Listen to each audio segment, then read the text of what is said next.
우리 먼저 우리 앞뒤에 계신 분과 한번 인사했으면 좋겠습니다. 우리 주님의 사랑으로 사랑합니다라고 한번 인사하겠습니다.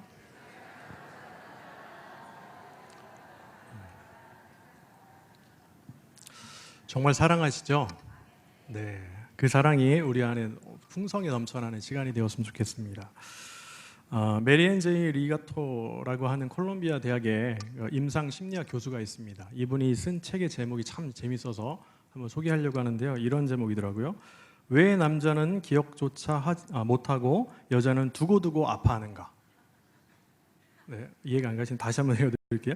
왜 남자는 기억조차 못하고 여자는 두고두고 아파하는가? 네, 웃으시는 분들은 어떤 경험이 있으신 것 같아요.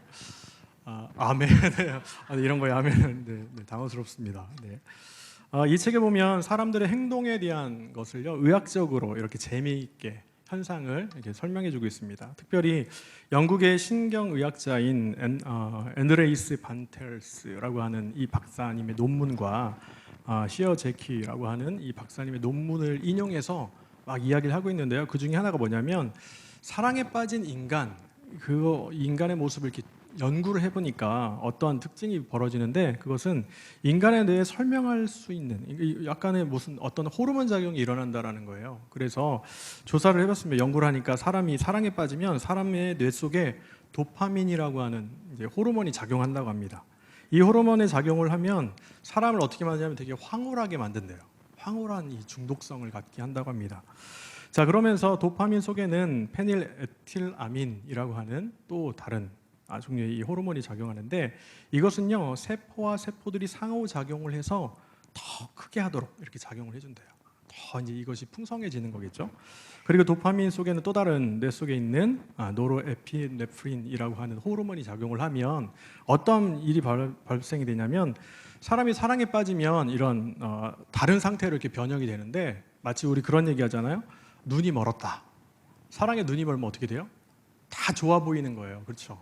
옆에 계신 분이 제가 사랑에 눈이 멀어 있고 막 이런 호르몬 작용이 나면 옆에 있는 분이 세상에서 제일 예쁘고 제일 멋진 거예요. 한번 보세요. 제일 멋지고 제일 사랑스러우시죠? 네, 이런 네, 웃으시는 게 참 네, 감사합니다. 자, 이러한 일이 벌어진다고 합니다. 그리고 또 사랑하는 사람과 함께 오래 살다 보면 어떤 일이 벌어지죠? 두 사람이 원래는 달랐는데 점점 닮아지는 거예요. 이것도 연구를 해보니까 테스토스테론이라고 하는 호르몬이 계속 이렇게 나오잖아요. 작용하면 같이 사랑하는 사람과 점점 닮아진대요. 그러니까 이런 일들이 있다라고 합니다. 자, 이와 마찬가지로 우리도 마찬가지입니다. 주님과 사랑에 빠지게 되면 어떻게 될까요? 주님께 눈이 딱 멀어야 돼요. 그렇죠? 그러면 물불 안 가리고 주님이 제일 사랑스럽고 주님을 제일 사랑하고 주님께서 말씀하시는 게 제일 귀한 거죠. 이러한 삶을 살아야 되겠죠. 그리고 주님을 점점점 닮아가는 우리의 삶이 바로 주님을 사랑하는 삶이다 라고 이야기할 수 있습니다. 그래서 우리는 복음과 영혼에 대한 열정이 생기고 또 세상을 바라보는 새로운 시각도 생기고 또 이런 모든 것을 통해서 서로를 사랑할 수 있게 된다 라고 이야기할 수 있습니다. 그러기에 우리도 날마다 주님을 사랑하고 서로 사랑하는 그런 삶을 살도록 우리가 최선을 다해야겠습니다. 지난달에 제가 이제 6월 달에 설교했던 혹시 설교를 기억하시나요? 네, 감사합니다. 네, 제가 예그리나라고 하는 단어를 하나 찾았다라고 하는 설교를 했었습니다. 네, 그 단어를 이야기하기 위해서 유레카라고 하는 단어를 또 얘기했죠. 그 예그리나는 기독교 용어가 아닙니다.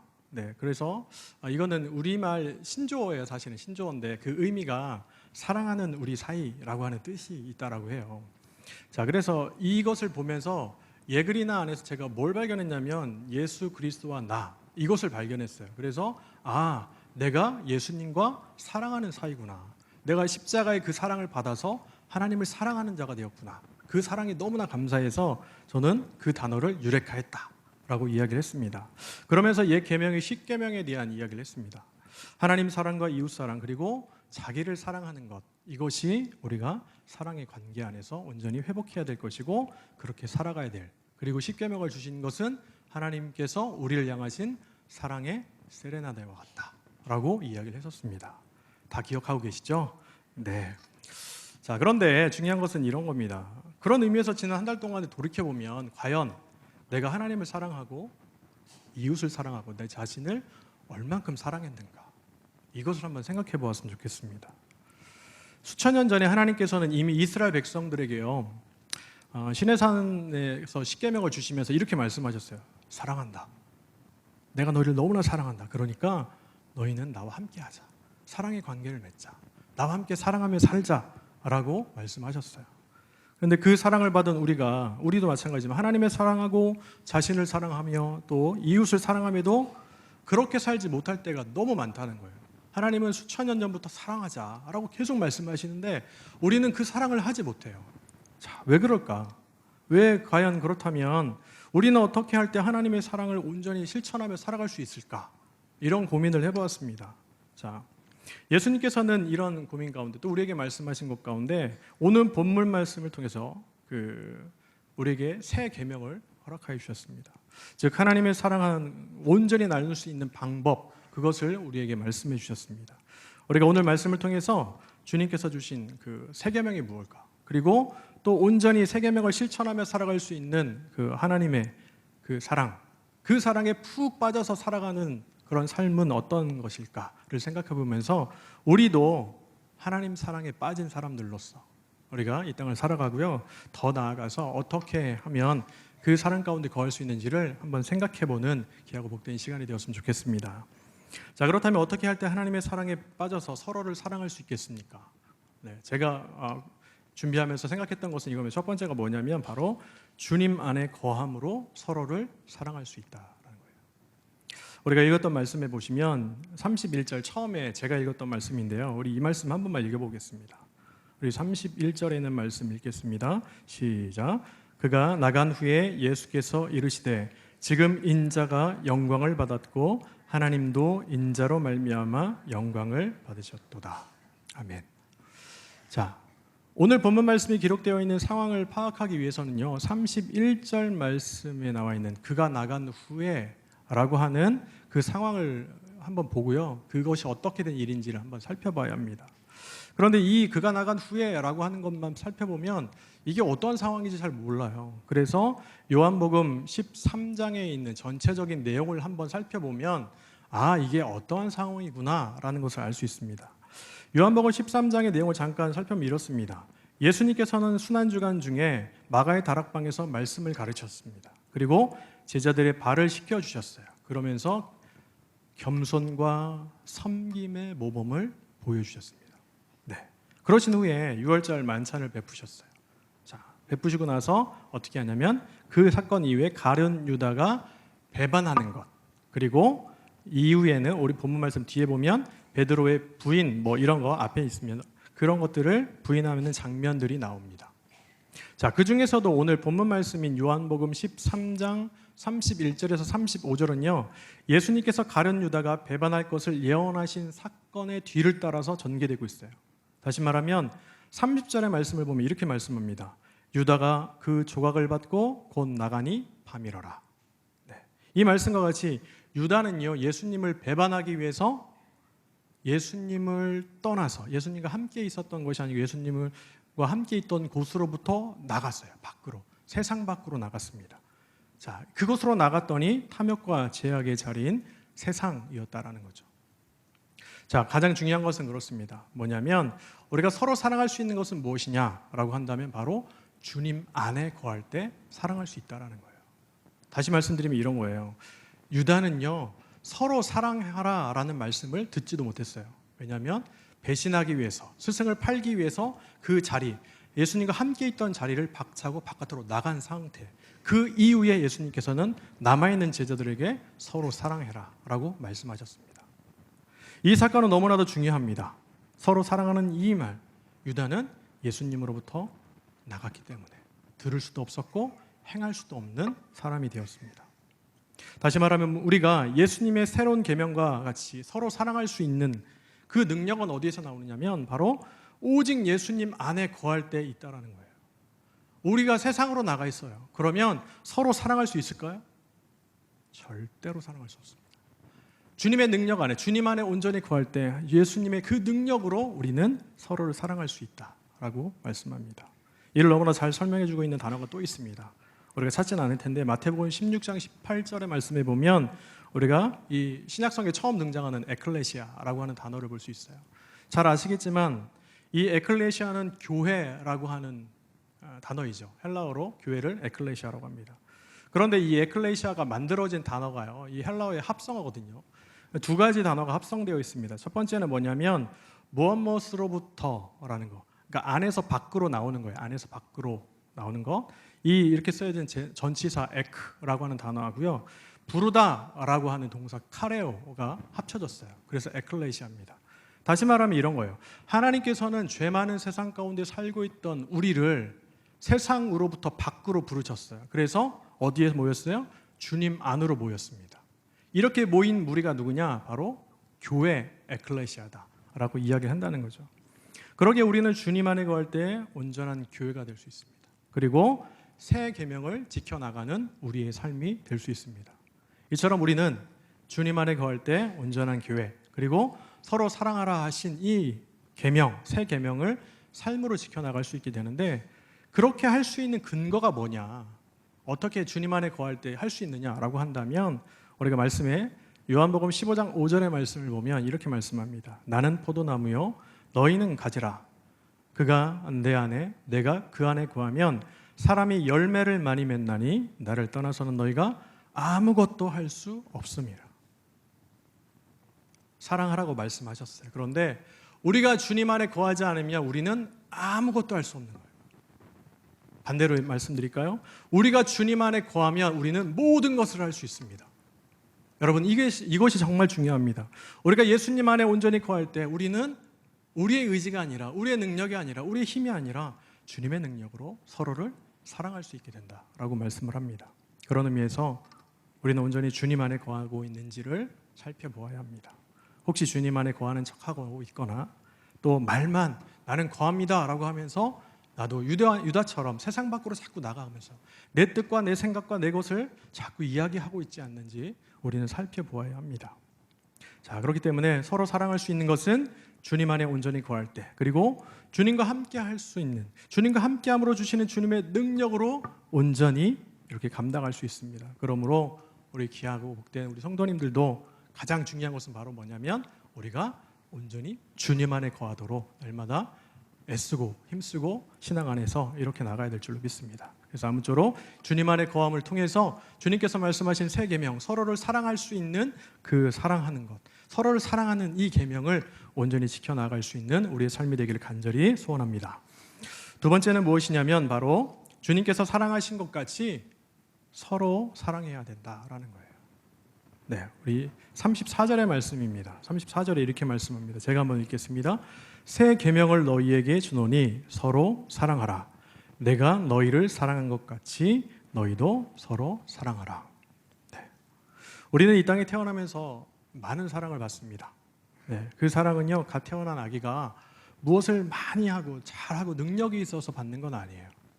그저 연약한 존재이기에 그저 태어난 것으로만 사랑하고 기쁘고 사랑해 줍니다. 그 아이가 뭐 말을 잘 듣고 태어나자마자 뭐 천재적이고 해서 사랑하나요? 아니에요. 제가 볼 때 이런 표현은 참 죄송한데 제가 볼 때는 참 그렇게 이쁘진 않은 것 같은데 너무 이뻐하시고, 그렇죠? 너무 사랑하고 뭐 하나밖에 없기 때문에, 이 생명이 귀하기 때문에 그 존재로 그냥 정말 무한한 사랑을 줍니다. 자, 이렇게 만약 갓 태어난 아기를 사랑하면서 어떤 만약에 조건을 붙인다면 사랑할 수 있는 아이가 있을까요? 너 오늘부터 네가 할 일 알아서 잘하고 너 이렇게 해야 된다. 엄마 말씀 잘 듣고 이렇게 했는데 아이가 그대로 실천을 해야 사랑을 주고, 만약에 안 하면 사랑을 안 준다. 이러면 사랑받을 수 있는 아이가 있을까요? 없습니다. 네, 그냥 사랑하는 거예요. 존재 자체로. 자, 이와 마찬가지로 이곳에 계신 모든 분들도요, 이러한 사랑을 받고 그 사랑의 토대 위에 지금까지 살아오셨습니다. 네. 그 사랑은요, 우리를 이 땅에 태어나게 하시고 이렇게 양육해 주신 우리 부모님의 사랑도 있고요. 더 큰 사랑은 뭐냐면 죄와 허물로 죽었던 우리를 먼저 사랑해 주신 그 하나님의 사랑, 그 사랑이 있기에 우리는 지금 이 자리에 있을 수 있습니다. 요한일서 4장 10절입니다. 그 말씀에 보면 이렇게 말씀합니다. 사랑은 여기 있으니 우리가 하나님을 사랑한 것이 아니요 하나님이 우리를 사랑하사 우리 죄를 속하기 위하여 화목제물로 그 아들을 보내셨습니다. 이 말씀과 같이 우리를 먼저 사랑하신 그 크신 하나님의 사랑은 무엇입니까? 수천 년 전에 우리를 사랑하시고 그 사랑하는 삶을 살아가자고 우리에게 십계명을 주셨던 그 하나님. 그 하나님은요, 우리가 그러한 삶을 살지 못하는 것을 보시고 너무나 마음이 아프셨어요. 그래서 더 큰 사랑을 계획하시고 그것을 베풀어 주셨습니다. 그 사랑은 바로 우리가 너무나 잘 알고 있는 요한복음 3장 16절 17절의 말씀입니다. 암송하시는 분 계신가요? 네, 이런 말씀입니다. 하나님이 세상을 이처럼 사랑하사 독생자를 주셨으니 이는 그를 믿는 자마다 멸망하지 않고 영생을 얻게 하려 하심이라. 17절에 이렇게 말씀합니다. 하나님이 그 아들을 세상에 보내신 것은 세상을 심판하려 하심이 아니요 그로 말미암아 세상이 구원을 받게 하려 하심이라. 하나님의 사랑이세요.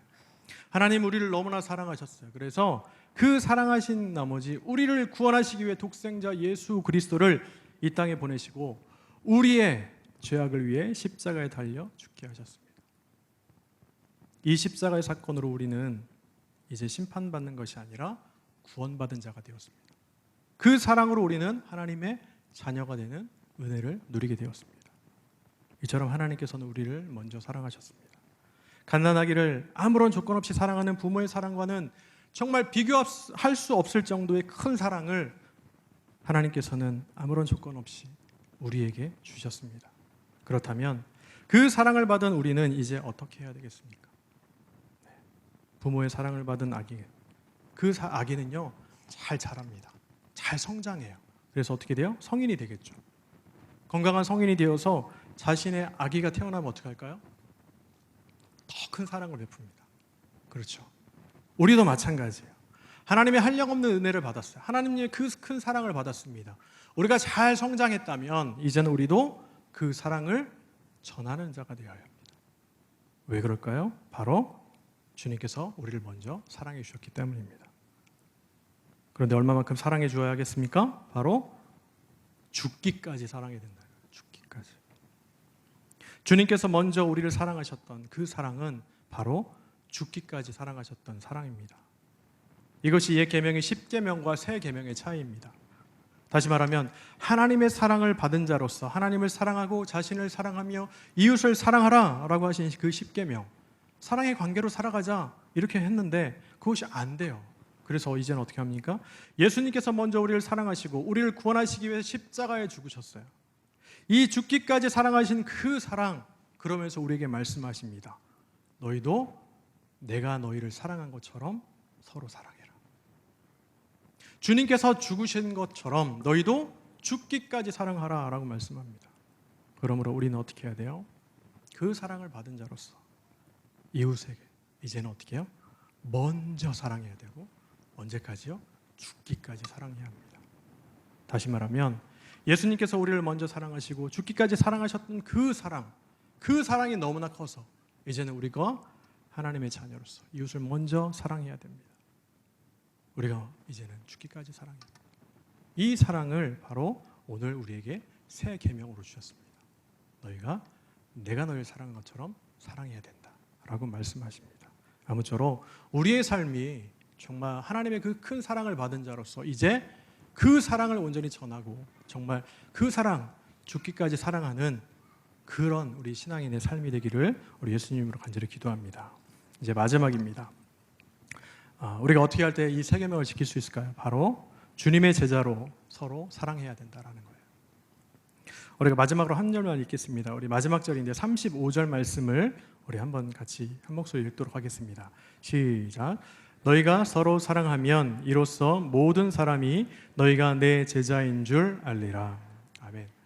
제가 35절을 읽으면서 정말 마음이 큰 충격도 받고 야 이거 어떻게 해야 되지? 정말 결심도 하면서 좀 어려움이 있었습니다. 뭐냐면 이런 거예요. 오늘 말씀의 결론이잖아요. 35절의 말씀에 보니까 예수님께서는 제자의 정의를 내리셨어요. 뭐라고 내리셨냐면 반드시 제자가 되기 위해서는 선행해야 될 것이 있다라는 거예요. 너희가 이것을 해야 내 제자가 된다 라고 말씀하셨어요. 다시 말하면 제자의 자격인 거죠. 제자의 자격. 이 자격이 무엇입니까? 바로 서로 사랑해라. 이거예요. 그러니까 다시 반대로 말하면 우리가 만약에 서로 사랑하지 못해요. 그러면 우리는 제자가 아니에요. 우리가 주님의 제자로 살아가길 원하시잖아요. 그렇죠. 우리 십자가를 지고 예수님의 제자로 살길 원하시잖아요. 그런데 서로 사랑하지 않으면 너희가 제자가 아니다. 제자가 될 수 없다라고 말씀하십니다. 그런 의미에서 우리도 예수님의 제자로 오늘을 살아가고 있는지 한번 생각해 봐야 돼요. 다시 말하면 우리도 예수님 안에서 먼저 죽기까지 서로를 사랑하고 있는지, 내가 정말 그러한 삶을 살아가고 있는지 생각해 보셔야 합니다. 그러기에 우리도 오늘 말씀과 같이 서로 사랑함을 통해서 제자로 인정되는 삶을 살도록 노력해야 합니다. 정말 사랑함을 통해서 그래, 내가 이제 드디어 내 제자가 됐구나 라고 하는 인정된 삶을 살아갈 수 있어야 돼요. 자, 그렇다고 한다면 우리가 제자된 삶을 살기 위해서 사랑해야 될 대상이 누굴까요? 서로라고 표현했는데 이 서로가 누굴까요? 네, 물론 각자 같이 서로에 대한 얘기겠지만 우리가 사랑해야 될 대상이 누굴까? 저는 고민을 해봤습니다. 첫 번째는 제가 생각할 땐 그래요. 우리를 먼저 사랑하신 하나님을 사랑해야 합니다. 하나님 우리를 먼저 사랑하시고 독생자 예수 그리스도를 통해서 우리를 자녀 삼아 주신 하나님 분이십니다. 그러기에 우리가 하나님을 사랑하는 것은 지극히 마땅합니다. 그렇다면 하나님을 어떻게 사랑해야 될까요? 네. 우리가 하나님을 사랑하는 방법, 신명기 6장 5절에 보면 이렇게 말씀합니다. 너는 마음을 다하고 뜻을 다하고 힘을 다하여 내 하나님 여호와를 사랑하라. 과연 이게 뭘까? 우리의 마음, 우리의 뜻, 우리의 힘, 내가 할 수 있는 모든 것, 삶이구나 라고 생각해 봤어요. 삶을 통해서 하나님을 사랑해야 되겠구나. 삶을 통해서 하나님께 영광 돌려야겠구나. 또 이런 것이 있습니다. 우리 잘 알고 있는 웨스트민스터 소요리 문답에 보시면 제1번 문제가 무엇이냐면 사람의 제일 되는 목적이 무엇입니까? 라고 질문을 해요. 그의 대답을 아시죠? 그에 대한 대답은 이렇습니다. 하나님을 영화롭게 하는 것과 그를 영원토록 즐거워하는 것입니다. 이 의미가 뭘까? 이런 거죠. 우리는 하나님의 영광을 위해서 살아가는 존재라는 것을 인식해야 돼요. 그래서 사도 바울이 얘기했던 것처럼 너희는 먹든지 마시든지 무엇을 하든지 다 하나님의 영광을 위해서 해라 라는 거예요. 내가 살아 숨쉬는 것 자체가 하나님의 영광이 되도록 살아가야 돼요. 그리고 또 한 가지는 중요한 것은 그럼 하나님의 영광을 위해 사는 건 뭘까로 보면 우리의 삶을 통해 하나님으로 말미암아 즐거워하는 것, 이것이 하나님과 함께하는 것, 이것이 중요하다라는 것. 자, 이것을 다른 말로 하면 삶의 예배라고 할 수 있습니다. 주일날 나와서, 수요일날 나와서, 새벽에 나와서, 교회에 와서 한정된 공간에, 시간에 하나님 사랑합니다, 예배합니다 이렇게 하고요. 우리의 삶으로 들어가서 마치 유다가 주님 바깥으로 나가서 자신의 탐욕과 죄악 가운데 살았던 그 모습처럼 내 마음과 내 뜻대로 살아가는 것이 아니라 어디에 있든지, 내가 음식점에 있든지, 집에 있든지, 회사에 있든지, 어디에 있든지 하나님께서 원하시는 삶을 살아가는 것이 바로 삶의 예배입니다.